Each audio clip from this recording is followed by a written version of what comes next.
कोणतेही मसाले न घालता ही सुकट छान अशी बनते। याच्यामध्ये मी फणसाच्या बिया पण थोड्याशा घातल्यात आणि खूप छान अशी बनते। तर याच्यासाठी कर्दी सुकटला मी स्वच्छ करून एका पाण्यामध्ये भिजत घातलेली 10 मिनिटं।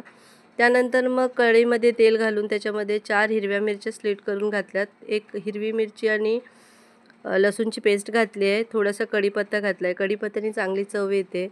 त्यानंतर लांबसर कापलेला कांदा घातला आहे, 3 मोठे कांदे घेतलेले आणि चवीनुसार मीठ घालून या कांद्यांना गळवायचे आहे। गळवण्यासाठी मी झाकण ठेवला, 10 मिनिटांनी खोलून बघितलं, गळून झाल्याच्या नंतर त्याच्यामध्ये हळद घालायची आहे थोडीशी आणि त्यानंतर मग फणसाच्या बिया मी कापून अशा उकडून कापून घेतलेल्या आहेत आणि 1 टोमॅटो घातला आहे। त्यानंतर सुकट घालायची आहे पिळून एकदम आणि यांना व्यवस्थित मिक्स करून 10 मिनिटं झाकून ठेवायचे आहे। 10 मिनिटाच्या नंतर ही सुकट रेडी आहे आणि खूप छान अशी बनते। तुम्ही करून पहा आणि मला कमेंट करा। आणि लास्टला याच्यामध्ये कोथिंबीर घातली आणि छान अशी बनते।